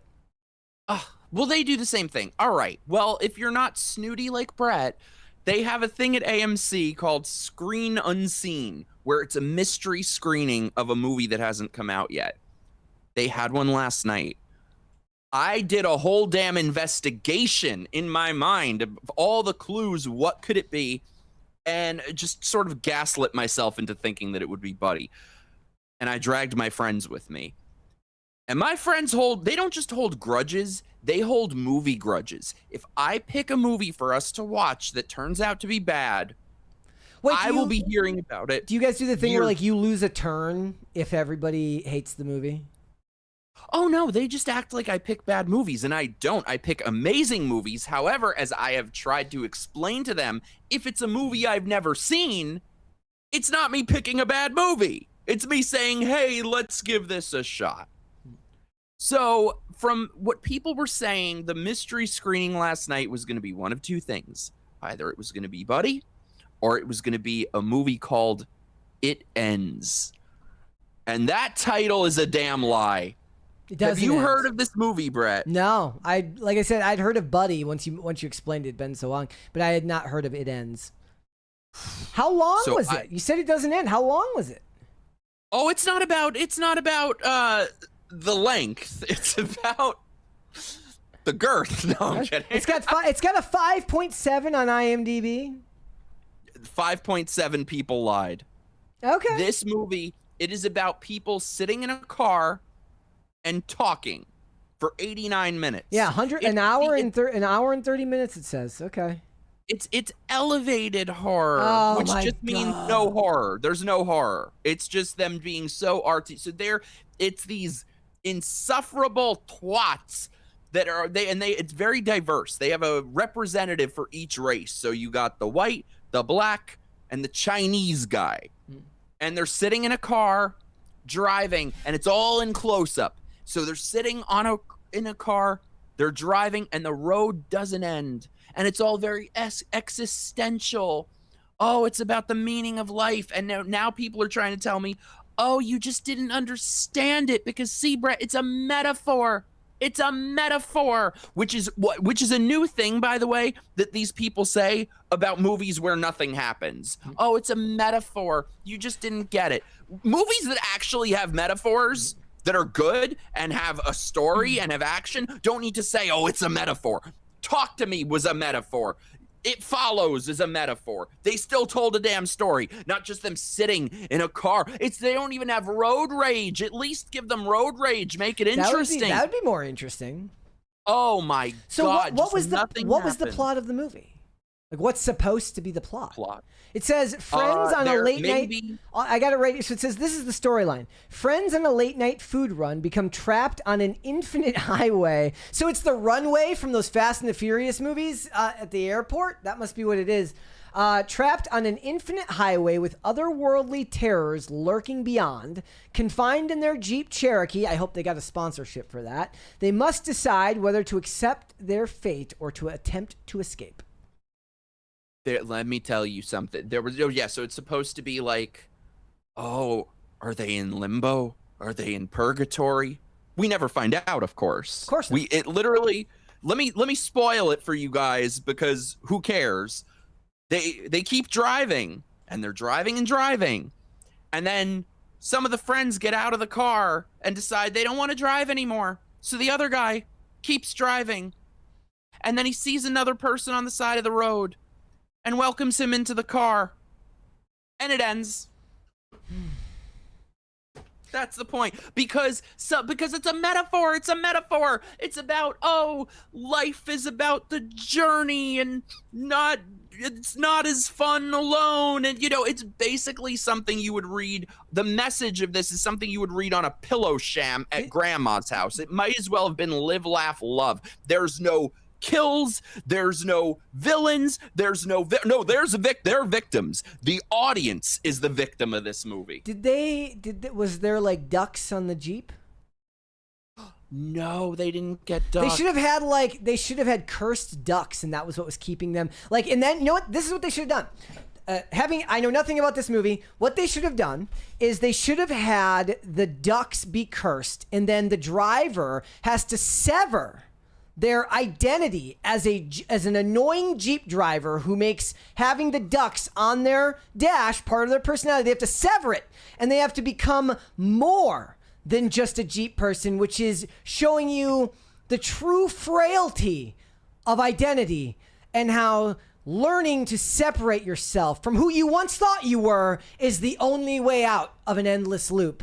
And they do that by picking up those stupid ducks and throwing it at a homeless person or something. Just say Greg Wilson next time, because my buddy that I dragged to it is a Jeep person and will never forgive me for making us sit through this. Is there it says they're in Kansas? Is that true? That's where they are? Who knows? It doesn't say. And I was gonna say, you can't even tell that they're in a Jeep because it's just close up on their heads the whole time, because they don't want you to notice that there's no anything. It was just shot on a green screen probably. Oh, it was miserable. And I knew as soon as we sat down, a trailer for Buddy came on, and I was like, oh, that's a bad sign. But next week, they got one on next Monday. That has to be Buddy. However, I've run out of friends willing to go to take a chance with me. Makes sense. They're not going to put up with it. Like, life is short. You're only alive for so long. I don't know if we can put up with that. And by the way, with It Ends, the best part is in the trailer. It has a quote from critics that says, "It will make you question your own existence." And it did. Oh, it did. Mission accomplished. Oh my God, it was miserable. I'd rather watch the Trans movie again. Well, maybe they can have a crossover. And Trans is driving. You could be stuck in a car with them, Brett. I'd jump in front of the car. I'd rather get run over. Caitlyn Jenner. That could be the plot. It's Caitlyn Jenner behind the wheel, just running people over. All right, ladies and gentlemen, it is important to understand that just because you have the internet in your pocket, just because social media gives you access to pretty much an unlimited amount of people, doesn't mean you should be a parasocial weirdo. And I present my evidence today. In the WWE, internet wrestling fans are some of the most toxic and parasocial that you can find. The women in general are like mobbed at events. A lot of times the male wrestlers have to like literally rescue them from people that don't understand personal boundaries. And that same thing is true of people online. And the weird thing is that a progressive fan base has become a hallmark for WWE, which is weird because WWE has like decades-long ties to Trump and the Trump administration. Donald Trump is in the WWE Hall of Fame. Linda McMahon is a member of the Trump. Is she still in charge of the Department of Education? I have no idea. Triple H, who is like the COO or whatever it is of WWE, he's really working under Ari Emanuel and Endeavor, all that stuff, TKO. Triple H is like a special envoy for health to the Trump administration. Very close ties, yet weirdly enough, progressive fans are a hallmark of WWE more. Enter Liv Morgan in this absolutely insane thread that I found the other day of weirdos. I sent this to Xavier DeRusso and said, you need to make something about this. And he actually did put up a short about it, about how weird people are. This says, exposing Liv Morgan and her MAGA fiance. First of all, they did the 2E in fiance. I've been led to believe that we've removed that and fiance is gender neutral now. You just do the 1E for both. Landon Hardwick, and this is a thread. So we're going to go through this and look at what it's like to have literally no existence whatsoever other than to social media police and stalk people because they apparently have different views than you on politics. She was on an episode of Chucky. Yes. Yeah, she's a huge horror fan. Horror fan and married to MAGA. I love her already. Says, so in case you haven't heard, Liv Morgan got engaged this summer after dating her boyfriend for not very long, considering that Liv said that she was single back in February. Why are you keeping track of that, you weirdo? But in June, she started flashing that ring to show that she's happily engaged to a Trump supporter. And then he's got screenshots here to go along with it. And it says, Liv Morgan's fiance, Landon Hardwick, has liked posts from Trump and also reposted Charlie Kirk quotes on his Instagram page. He later removed the Charlie Kirk quote after backlash. Okay, now I dislike him. Landon has also been caught following multiple homophobic accounts on Instagram, including the Babylon Bee and Duke Gomez. I don't know who Duke Gomez is. And although he unfollowed... I don't either. Homophobic. I gotta follow him. Although he unfollowed Duke Gomez after the backlash, it is thought that Liv made Landon clean up his social media. So Liv was like, if you're gonna marry me... This guy basically just handed the mob his golions. Liv Morgan's MAGA boyfriend, Landon Hardwick, follows homophobic conservative influencer Duke Gomez, who sells anti-Pride Month shirts that say "Make Rainbow Straight Again." I'm buying one of those shirts. Recently, it was discovered that Landon has a TikTok account, though it was quickly deleted after people on Twitter found out about it. You can see in the screenshots, his likes page was full of pro-Trump videos. Again, this is a person you will never meet in your life. Liv Morgan doesn't know you. Liv Morgan doesn't care about you, who she follows, who she marries, and what he believes is absolutely, not something that you should concern any of your time with, and you're fucking weird for doing this. Let me go back here. By the way, and this is always what they do, because they've tried to do this recently with a contestant on Big Brother, with a bunch of different people like this, and it's always what posts they liked. It's never that they even said anything. They didn't express a single damn view, which I would have a lot more appreciation and respect for these people if they would stand on their own 2 feet and speak their damn mind. But it's just always people stalking them for, oh, what did they like? What post did they like? I wouldn't even know how to search for that, by the way. Mm-hmm. Like, these people are creepy. Liv Morgan was also caught herself following this racist, anti-vaccine, anti-LGBTQ MAGA account. A couple months ago, though she quietly unfollowed it after being called out. It was We Have It All. I don't know who that is. Liv also follows the notorious anti-vaxxer and conservative grifter Russell Brand on Instagram.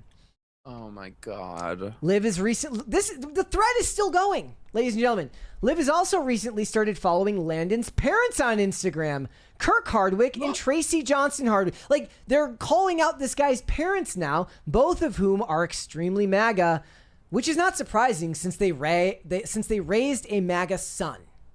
Oh my God. Do the police know? Somebody should reach out to them. And speaking of Landon's parents, his mom runs a Christian charity called TWT Texas, which Liv has been promoting on her Instagram page. They have a ministry partner of Watermark. They are a ministry partner of Watermark Church who advertise conversion therapy on their website. Which, by the way, I'd love to know what they mean by that, because the definition of that nowadays does not usually mean what they claim it does. It probably means like don't mutilate children. Watermark Church also advertises conversion therapy for minors on their website. They offer it to kids as young as 11. So he keeps going. And Landon Hardwick liked a post praising the notoriously homophobic Watermark Church. This thread literally just keeps going. And it's not just that. This is the thing.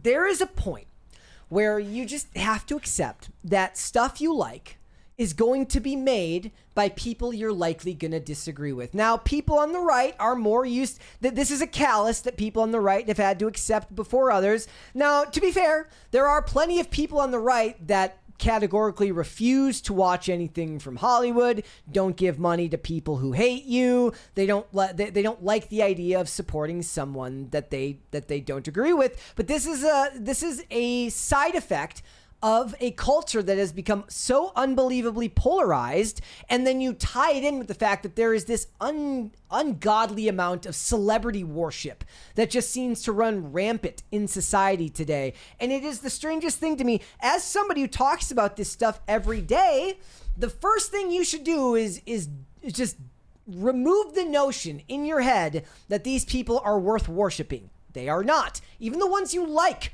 are not worth worshiping. In a lot of ways, to get to a certain level of fame, they have likely had to do things that are not always the greatest. Now, does that mean bad people?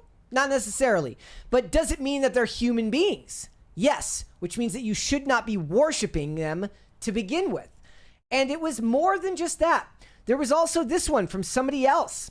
Dominic Mysterio, Brie Bella, Jada Parker, among others, who liked Sophie Cunningham's post doubling down on her stance on transgender athletes. And then they showed you the evidence.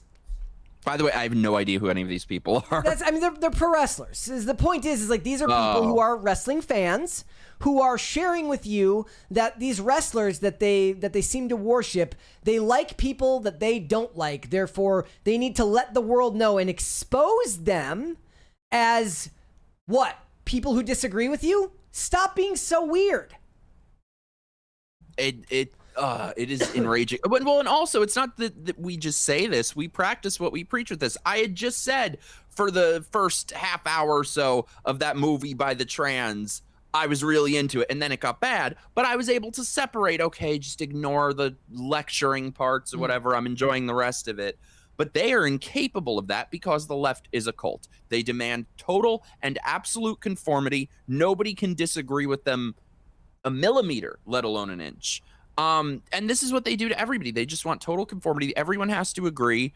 But what really bugs me about this, even more so than that, is I've always said the problem isn't cancel culture. The problem is coward culture. And what you're seeing here from these two people is coward culture. What was it? 80 million people voted for Trump. It's half the country. Most people are not radical leftists. Well, half the voting country. But yeah, I get your point. But even so, the people who support these things, I believe, are the minority. I don't believe that most people in America support sex changes for minors or open borders or communism. The issue, though, is that the vast majority of people will capitulate to them. It seems to me like if you are not explicitly opposing this ideology vocally, you will capitulate to it. And I can't stand to see these people who we know they're based. We know that they're not leftists, but constantly capitulating to it. Unfollow, apologize, do whatever. It doesn't matter. They will hate you anyway. How did unfollowing it and saying nothing about your views, how did that work out? Because these people still hate you no matter what. And if everybody who was like-minded would just be vocal and not be cowards and stand up, this would all be over and done with. I don't even know. I don't even know if there's a way to fix this in the social media surveillance state age. It's not possible. This was just one of those things that nobody knew about you before because you kept your who you voted for to yourself, and maybe you learned from your family early on that you never talk about politics and religion at dinner, and society was better off for it. I do believe that. Oh, 100%. But no, I think the way to solve it would be, if people were less cowardly and were less afraid of the most miserable people in the world, but that ain't happening anytime soon. So, is there anybody that you can say that like their stuff is like they annoy you too much, so you can't watch their stuff? ooh,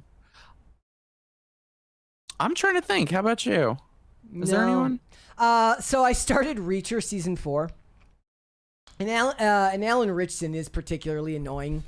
To be fair, but I like the first episode. I was like, it's the same thing all over again, and I started to wonder, like maybe like his recent comments were annoying me. But then as I watched episode 2 and 3, I got back into it, and I was having fun, and it was fine. Again, if it's done well, I disappear into the immersion of the show, and I stop looking at him as annoying Alan Richson. He's not talking like Alan Richson. He's talking like Jack Reacher, so I don't care. Same is true of Mark Ruffalo. I watched Spider-Man, and guess what? I don't care that Mark Ruffalo is annoying, probably because he wasn't wearing his stupid sideways hat that's always so annoying when he wears that stupid hat. Well, I'm not one to talk about that. Well, it's stupid when he does it. It's but also, I don't know about just him. I hear you, chat. He dresses like the poor. Like he dresses like he's poor, right? He's like he goes to the protests and does the poor dress up. Despite cosplay, they're always cosplaying, these people. So I don't know if there's anybody. By the way, chat, let me know if there's anyone that I'm not thinking of. But I feel like all the people who annoy me, I would never be into their stuff anyway. It's not like I would be watching Jimmy Kimmel or something. So I feel like if the work is good enough, then I can separate. I don't care. That's how I feel about like it just doesn't matter to me. And beyond that, even if there was somebody who was that annoying to me or who I disagreed with, I would just move on with my day. I wouldn't make a weird thread talking about them. And looking up, what did they like? I couldn't care. I don't know what my own friends or family go liking on social media. And stuff like that is done as a mode of social control to try and get you to capitulate, like you said, and get you to delete what you say and drive you underground so that you'll hide your beliefs from people because they want everybody to conform to their worldview, which is boring to begin with. Yep. So. And people do it. That's the only reason that it works, because people do it. Yep. All right, guys, we got about 20 minutes left, so we will read some super chats and you the chat. Maybe somebody else disagrees with me and thinks that Avengers Doomsday looks really good. Doesn't look good. Physically doesn't look good. Whether the movie is good remains to be seen. All right, from Shane H. Weiler, thank you so much. Says, Hey, Shane. Happy Taco Tuesday, Brett and Mike. How is the 90-minute driving horror movie? Was it true to its title? It ends? No. The title was a lie. It doesn't end. It never ends. It goes on and on.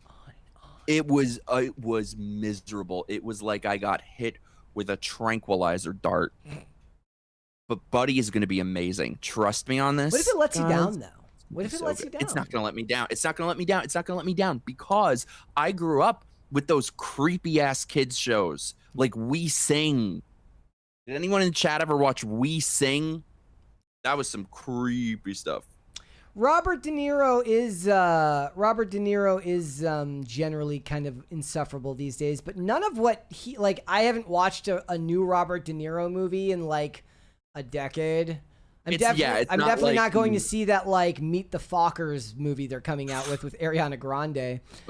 Yeah, it's not like he's made a good movie in quite a while. That's the thing, though. I think conformity and sheep mentality is not conducive to good art. Yep. So I can't really think of many people who I would be enjoying their stuff anyway. Yep. Green Day got insufferable, but they haven't put out a good album in 15 years. Well, Green Day's always sucked, but that's just my opinion. I used to like them. I know chat's gonna roast me for saying that, but I used to like them. Burned Oil says, Brett sneakily praising an anti-MAGA show, Reacher, after serenading the Odyssey. What they take as serenading the Odyssey is being willing to acknowledge that it did well at the box office and saying that the movie was fine, I guess. That is my serenading of the Odyssey. But the thing is then, guys, then people get mad. So say you predict a movie's going to flop, right? And then it doesn't, and then everybody just stops talking about it. That's not looked on kindly either, because it seems like you just made your guess and then moved on when it didn't work out. And I always knew that the movie was going to do well. I didn't think it was going to do as well as it did. I thought it was going to end up, I thought it was going to end up just under Oppenheimer. I thought it was going to end up like 800 to $1 billion. So, but my guess was probably like around Oppenheimer. Right, 800 to $1 billion felt like a safe guess, and it's been well past that. Burned Oils. Oh my God, though! Wait, the chat has watched We Sing videos. Oh my God! There you go. We sing in Sillyville. It was a racial commentary, and there was a chick who looked like a big lesbian, and all the colors separated. So the red people didn't like the purple people, and the green people didn't like the yellow people, and the lesbian and the kids and the dog had to bring all the coloreds back together. This is what they showed kids in the 90s. Also, chat, yes, Rancid over Green Day, obviously. There you go. All right. Where were we? From Sea Striker. Sea Striker! Is that one of your from your channel? Yeah, that's my boy. I didn't recognize the name, but thank you for showing up here today. It says, there is no greater form of hate than holding someone to no standard and affirming even the worst things for you. And that's why Sea Striker is my boy, because that is wise. So damn true. Toxic empathy. Cathhausen says, I'm hesitant to watch Doomsday in theaters because people have zero theater etiquette anymore and will constantly scream during the movies with nostalgia cameos. See, I'm going to fully admit, I like when people get energetic in the theaters. I do. Like, I liked when Deadpool and Wolverine was on and Bye Bye Bye played while Deadpool murdered a bunch of TVA agents. I loved like hearing the theater go crazy for it. I had a lot of fun with that. I just feel like, especially now, it's so oversaturated. It's become such a trope. I just wish that if they're going to bring these people back, give them a story. You know, like the new Scream movies. They brought back all the characters we love and then have them really doing nothing. Yeah, Dewey got screwed. Oh, don't even. Shane H. Wilder says, I only watched Jubilee for Tim, and it was on 2x speed. Those people were insufferable. I probably need to go to confession after watching it. Oh, I'm telling you. That's why they're insufferable, though. They do not want to cover costs. They want you to pay out of pocket. I have probably turned down like 15 different Jubilee things at this point. It's like clockwork. Every few months or so, they hit me up. Yep. I'm like, yeah, you gonna pay for those flights? Oh no, you can pay for it. I'm like, thank you, but no. All right. Brian Bledsoe thinks he's tricky here right now. Says, Brett, don't watch The Night Agent. See, now he does that because he knows that I don't like being told what to do. And if you tell me to watch something, I'm not going to watch it. So he is very sneakily trying to use a form of, I guess, would that be reverse psychology? To try and get me to watch The Night Agent. I don't have Netflix, so I don't watch. What is The Night Agent? It's like a spy show on Netflix. I've never seen it. I think I tried episode 1 once, and then my Netflix ran out, and then I didn't watch anymore. I don't know. So I go through phases where so I keep Amazon Prime at all times, and that's the only one that I always have. We've had Paramount Plus for over a year. But like the rest of them, like Hulu, HBO Max, Netflix, I'll get them for a month at a time, and usually will not use them very much. So I'm most of the stuff. I find myself more often than not rewatching stuff that isn't on any of them from my MB server. So. MB server, you cannot not call yourself a nerd at this point. I love my MB server. Well, I mean, you gotta have access to the stuff that you see on ad-free Tubi. Best thing ever. Yeah. Sorry, by the way, I'm so enamored with how many people in chat have watched We Sing. There you go. You got to watch We Sing in the Big Rock Candy Mountain because that is terrifying. There's like a fairy. And there's Mr. Bunny Foo-Foo. And she turns Mr. Bunny Foo-Foo into like some kind of demon It's horrific. Just if you look up Mr. Bunny Foo Foo Okay. from We Sing in the Big Rock Candy Mountain. Okay, sorry, I will shut up about We Sing, but oh my god, nightmare fuel. Shane H. Weiler says, okay, Mike, watch Circus of the Dead. It's on Prime and was written and directed by my friend Billy Pon, who I worked with as an assistant director on his film Lucky Jack. Ooh, I haven't heard of that. Wait, I'm looking. Circus of the Dead. Okay, I'm saving it right now. Well, let me see. Ooh, it's on Tubi. Ooh. Oh, this looks interesting. Oh, I'm definitely going to watch this. I tried to watch the 2009 Ninja movie with Scott Adkins, and I couldn't make it through it. I love Tubi. I don't know what that is. It's just a martial arts movie that's very mediocre. Brian Bledsoe says, got my ticket for Doomsday already, and more showings for Dune 3 were released today. Waited an hour, but I'm ready to spend the day at the theater. Okay. Well, I don't understand how people buy tickets in August for something in December. I don't know what planet I'll be living on in December. Yeah. Shane H. Weiler, thank you, says when they have to tell you it's a metaphor, it's usually bad. They tried to say a Serbian film was a metaphor too, and that movie is horrible. Get out the holy water. Oh my god, have you seen a Serbian film? No, but I'm aware of a Serbian film. I'm pretty sure I lost friends because of that movie. All I heard, I'm not going to describe it. All I heard is it is the most disturbing movie ever made. So I had some friends staying at my house, and I'm like, what could possibly be in this movie that's so terrible? Yeah. Like, it's make-believe. So we watched it, and I think they viewed that as like a reflection of me. Let me tell you guys, the fact that you cannot fathom what's in this movie means you have a soul. And I'm a horror nerd. It's not horror. It's just nothing. Oh my god. That bad. All right. Katie says that woman is a coward. I love Russell Brand. I've had trolls call me mentally sick for publicly supporting Russell. Trolls don't change my mind.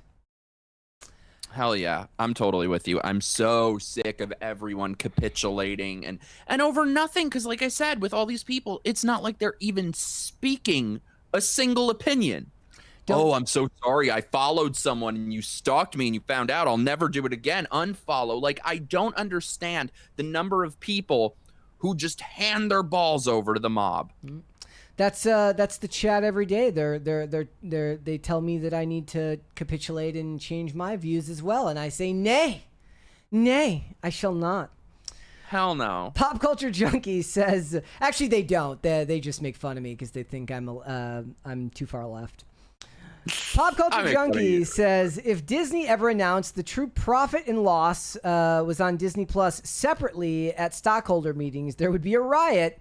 Tomatoes would be thrown. Yes, they obfuscate those numbers with their much more profitable and beneficial streaming service, Hulu, which is the only one that's actually worth having. Do you have Hulu? I said I am a horror nerd, not I'm not a horror nerd. Sorry, I was looking at Yeah, what are you talking about, Bloodbase? I'm the horror nerd, just not for a Serbian film. Yeah. Jeez. It's what it is. That's not a horror film. It's a I don't know. It's a felony. Grim Poetic says Ninja wasn't mediocre. It was just low budget. That could be fair. Perhaps I'll finish it and see if that's true. It was definitely one of those ones where it's like I put it on. Sometimes I get lucky and I put on a movie that, just on a whim, and then I end up like in the first 10-20 minutes it really catches me and then I really enjoy it. That's something that I usually do with like older movies. Like last week, I put on Murder at 1600, which I'd never seen, and I really liked it. I love that movie. It was so great. Underrated. Like Wesley Snipes was such a star. Like he was such a freaking star. And Alan Alda. I love old people, so I love Alan Alda. The funny thing is Alan Alda, because he was from MASH, right? Like that's what most people know him from. But he would go on to play that kind of generic, like you knew right away, spoiler alert, like you knew right away this guy's being too helpful He's he's gonna be the bad guy, right? It's such a good. Have you ever seen? I think we talked about this on some episode. That makes a great double feature with Absolute Power, the Clint Eastwood movie, where he sees the president Gene Hackman stopping his mistress. Oh and then yeah, it you goes mentioned that. You badly. mentioned that. Yeah. It's so good. That's a great double feature. I really liked that movie. It was a lot of fun, and it was like it had all the tropes of the era, and I thought it was great. Yeah, I would watch it again. I love that movie. Like it's one of those ones I can absolutely see myself watching again. Brian, I thought you were gonna say Murder She Wrote though, because that's like a Brett show.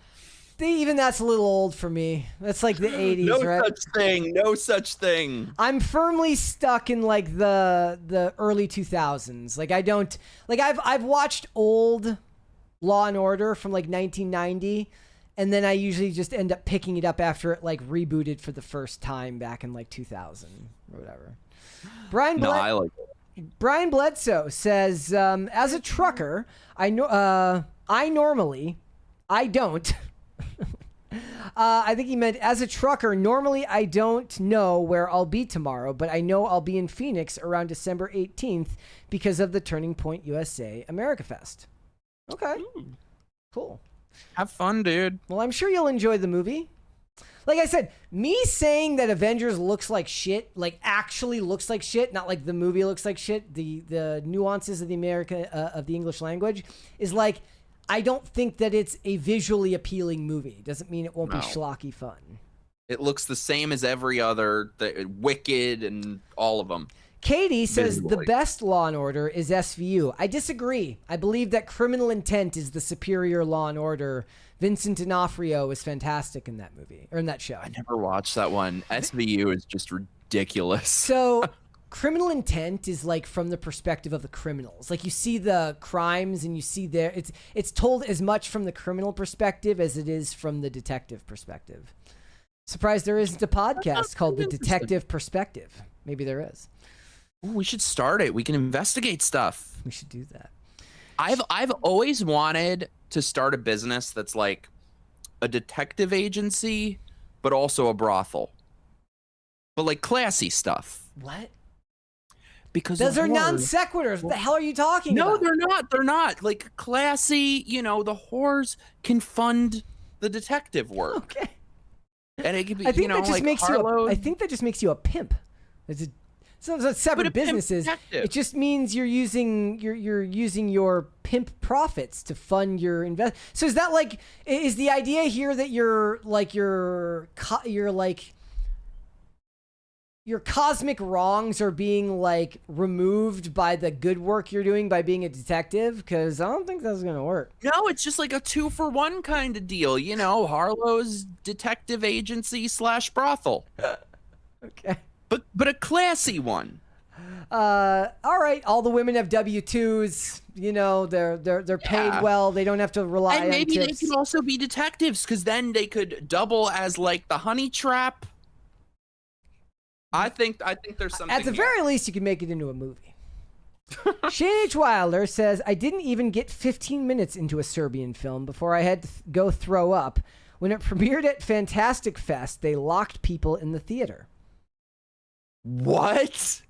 That is disturbing. I wish I only saw the first 15 minutes. That is one movie I will never, as long as I live, Did it make you again. Did it make you want to throw up? Was it that bad? Yes, but it's not what you're thinking, because this is what I was thinking before I saw it. Is what's it that gory? That's not the realm we're dealing in here. It is, but that's not the crux of the issues. High Voltage 75 says, Mike, are we excited for the upcoming Resident Evil movie? I've actually never watched a Resident Evil movie. However, I love Zach Kreger, and I have friends that are really excited for it. So yes, I am. They've told me that you don't have to know about Resident Evil before, but I think I might try to watch the other ones or play the game. Be like, maybe I'll do a stream playing the game for the first time. I imagine that you're the audience that it's made, that it's made for, right? A horror fan, and like you can get down with it, and the lore will be there, but perhaps not so over the top that you're going to feel lost about certain parts? I think it's going to be really good. I think it's going to be really good. Also, though, speaking of horror games, I think we're about 20-ish days away from Halloween the game coming out. Excited? Beyond excited, because I didn't discover Friday the 13th the game until like a couple years after it came out. Mm-hmm. So this, I'm a day one on this. All right. Oh, I can't wait. I can't wait. All right. All right, guys. Before we go, as always, please hit the like button on this episode and subscribe to the channel if you're new here and you have not subscribed here yet already. Please and thank you. Just a heads up, this weekend, so the last 2 weeks, I believe, or at least recently, I've put out various 7 p.m. premiered episodes, which are bonus episodes of PCC. They're just pre-recorded. They're not live. Last week, I did a great episode with Blabs from Side Scrollers. We talked about all the most recent Harry Potter announcements. We got into a whole bunch of stuff. It was a ton of fun, and a bunch of people went out and watched it. So thank you guys so much for that. I am going to be doing something again in this in that vein this weekend. Siaka, who is a producer on Run, Hide, Fight, Infidels, which is coming out from the Daily Wire, is going to be joining me. We're going to talk about the movie. I've got some questions about the movie perhaps not having some broad appeal that I think that it could benefit from, but perhaps a movie like that doesn't need it if it's coming out on streaming. So I'm looking forward to having that conversation with him tonight. That episode will be out on Saturday if all goes well at 7 p.m. And I do hope you will show up and support the episode and watch that, because I think it's going to be a lot of fun to hear all about it. I'm hoping he has a story about Jonathan Majors going out the window while they were filming that movie. Going to be a lot of fun, so please stay tuned for that. Mike, do you want to let everybody know where they can find you? Yes, can I shill for a moment? You can absolutely shill for a moment. Guys, check out my YouTube channel. It's just my name, Mike Harlow. Mike like Tyson, Harlow like Gene. I will be live tomorrow with my show Microgressed, Pimpcast live on Thursdays. If you guys feel like doing so, join my locals community or my Patreon. We do lots of fun stuff. We do movie nights, game nights. We watched Terminator. It was my first time seeing it. Don't hate me for that. It was amazing. We're going to watch Terminator 2. We did Tales from the Crypt marathon the other night. We have a good time. Apply for Politidate. We are casting Politidate USA on X, Politidate on every other platform. Brett, I missed you. It had been too long. Chad, I missed you. I loved my roasting today. Thank you. It has been said that I look like a lesbian Hot Topic manager. Wait, is facial hair a hallmark of the lesbian Hot Topic manager? Oh, yeah. These days, apparently. They got some big girls. Yeah. All right, ladies and But it's gentlemen. been great. Ladies and gentlemen, if you want to follow me, I'm on Instagram and on X at Brett Dastovic on both of those platforms. PCC 5 days a week, Monday through Friday, 3 p.m. Eastern, which is noon Pacific. Amazon Music, Apple Podcasts, Pandora, and Spotify. If you want to listen rather than watch, you can rate and review on Apple Podcasts and on Spotify as well. So thank you guys so much for that. If you want to follow the show on social media, we are on Twix at popculture_show, Facebook at Pop Culture Crisis, Instagram at Pop Culture Crisis Pod. Guys, we will be back with another episode tomorrow. We will see you guys then. Later, everybody.